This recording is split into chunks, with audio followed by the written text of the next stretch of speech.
ദീർഘായുസ് നിങ്ങൾക്ക് വേണം. ആരെങ്കിലും മുഴുവൻ കാലത്തും ജീവിച്ചിരിക്കാൻ ആഗ്രഹിക്കുന്നുവെങ്കിൽ, അലി റളിയല്ലാഹുവിൻ്റെ വാക്ക് അങ്ങനെയാണ്, ഒരാൾ എന്ത് ചെയ്യുക, മരണമില്ലാതെ ജീവിച്ചിരിക്കാൻ ആഗ്രഹിക്കുന്നു. പക്ഷെ അങ്ങനെയൊന്നും സംഭവിക്കില്ല. എന്നിട്ട് പറയുന്നുണ്ട്, അങ്ങനെ മരണമില്ലാതെ ഒരാൾക്ക് ജീവിക്കാൻ പറ്റുമോ? എല്ലാ കാലത്തും ഒരാൾക്ക് ഉണ്ടാകാൻ പറ്റുമോ? അങ്ങനെയില്ല അല്ലേ? പക്ഷെ അങ്ങനെ ഒരാൾ ചിന്തിക്കുന്നുവെങ്കിൽ, എന്ന് പറഞ്ഞാൽ ദീർഘായുസ് ഒരാൾ ആഗ്രഹിക്കുന്നുവെങ്കിൽ അയാൾ എന്ത് ചെയ്യുക? അതിരാവിലെ പ്രാതൽ കഴിക്കുക. ഇന്ന് അത്ഭുതകരമായ കാര്യം എന്താണെന്ന് വെച്ചാൽ, ഇന്ന് മോഡേൺ സയൻസ് പറയുന്നത്, ആയുർവേദ ഡോക്ടേഴ്സ് പറയുന്നതൊക്കെ ഇത് തന്നെയല്ലേ. 1500 കൊല്ലം മുമ്പാണ് ഇത് ഹബീബ് സല്ലല്ലാഹു അലൈഹി വസല്ലം തങ്ങളുടെ സ്വഹാബത്ത് നമുക്ക് പഠിപ്പിച്ചു തരുന്നത്. നേരത്തെ പ്രഭാത ഭക്ഷണം കഴിക്കാം എന്ന് പറഞ്ഞാൽ ഒരു 7 മണിക്കൊക്കെ നമ്മൾ രാവിലെ ബ്രേക്ക്ഫാസ്റ്റ് കഴിക്കാം. നമ്മളെപ്പോഴാണ് കഴിക്കണം? നമ്മൾ 10 മണിയാവും അല്ലേ? ആണുങ്ങളാണെങ്കിൽ 9 മണിക്ക്, സഹോദരിമാരാണെങ്കിൽ ചിലപ്പോൾ 10 മണി കഴിഞ്ഞിട്ട്, ഒരുമിച്ചിരുന്ന് കഴിക്കാനൊന്നും ഉണ്ടാവില്ല.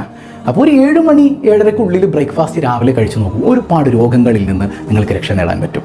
ഈ വൈകി ഭക്ഷണം കഴിക്കുന്നതുകൊണ്ടുള്ള പ്രശ്നം എന്താണെന്നറിയോ? നിങ്ങൾക്ക് വേഗം നരയ്ക്കും, വേഗം വാർദ്ധക്യം വരും, വയസ്സാകും. 30 വയസ്സാകുമ്പോഴത്തേക്ക് ഒരു 50 വയസ്സുകാരൻ്റെ ലുക്കിലേക്ക് എത്തും, തളർന്നു പോകും. പ്രത്യേകിച്ച് സഹോദരിമാരെയൊക്കെ നോക്കി ഒരു 35-40 വയസ്സാകുമ്പോഴത്തേക്കും കിളവികളെ പോലെ ആയിട്ടുണ്ടാവും. എന്ത് ഒരു റീസൺ ഇതാണെന്നാണ്. ഈ ആഹാരം കഴിക്കണം എപ്പോഴാണ്? 10 മണിക്കാണ് രാവിലത്തെ പ്രഭാത ഭക്ഷണം കഴിക്കണം. ചിലപ്പോൾ രാവിലെ ഇച്ചിരി വെള്ളം കുടിച്ചങ്ങനെ നടക്കും.